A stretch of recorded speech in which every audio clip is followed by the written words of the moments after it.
നിങ്ങൾ സിഗരറ്റ് വലിക്കാറുണ്ടോ? പലരും ചോദിക്കുമ്പോൾ അവർ പറയും എനിക്ക് സിഗരറ്റ് വലി ശീലമൊന്നുമില്ല.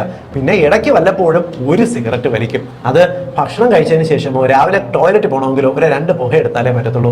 ചിലർ പറയുന്നത് ഞാൻ മദ്യം കഴിക്കുമ്പോൾ അതോടൊപ്പം ഒരു സിഗരറ്റ് വലിക്കാറുണ്ട്, അല്ലാതെ എനിക്ക് പുകവലി ശീലമേ ഇല്ല, എനിക്കിത് എപ്പോൾ വേണമെങ്കിലും നിർത്താമെന്ന് പറയാറുണ്ട്. എന്നാൽ പുക വലിക്കാത്തവരെ അപേക്ഷിച്ച് നിങ്ങൾക്ക് ഹൃദയാഘാതം, ഹാർട്ടിന് കോംപ്ലിക്കേഷനും സ്ട്രോക്ക് വരാനുള്ള സാധ്യത ഇരട്ടിയാണ് ഒരു സിഗരറ്റ് വലിച്ചാൽ പോലും എന്നുള്ളത് മറക്കാതിരിക്കുക.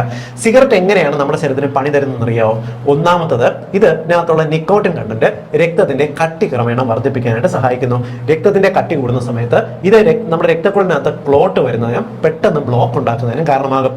രണ്ടാമത്തത്, ദിവസവും ഒരു സിഗരറ്റ് ആണെങ്കിലും വലിക്കുന്നവർക്ക് സിഗരറ്റ് വലിക്കാത്തവരെ അപേക്ഷിച്ച് BP വരുന്നതിന്, രക്തസമ്മർദ്ദം കൂടുന്നതിന് 2 ഇരട്ടി സാധ്യതയാണ്. അതും ഒരു പ്രശ്നമാണ്. മൂന്നാമത്തെ പ്രശ്നം പറയുന്നത് നമ്മുടെ രക്തക്കുഴലിനകത്തുള്ള ആരോഗ്യം, അതായത് രക്തക്കുഴലിനകത്തുള്ള കോശങ്ങളുടെ ആരോഗ്യം സിഗരറ്റ് നശിപ്പിച്ചു കളയും. രക്തക്കുഴലിനകത്ത് ആരോഗ്യം പോകുന്ന സമയത്ത് നമ്മുടെ റോഡിനകത്ത് കുണ്ടും കുഴിയും വരില്ല, ഗട്ടർ വരുന്ന പോലെ ചെറിയ ചെറിയ കേടുപാടുകൾ രക്തക്കുഴലിനകത്ത് വരികയും അവിടെ വളരെ പെട്ടെന്ന് ഈ കൊഴുപ്പ് കണികൾ വന്ന് അടിഞ്ഞുകൂടിയോ പ്ലേറ്റ്ലെറ്റ്സ് വന്ന് പറ്റിപ്പിടിച്ചോ ബ്ലോക്ക് ഉണ്ടാകാനുള്ള സാധ്യതയുണ്ട്. ഈ തരത്തില് സിഗരറ്റ് നമ്മുടെ അടുത്തൂടെ പോയിരുന്നാൽ പോലും അപകടകരമാണ്.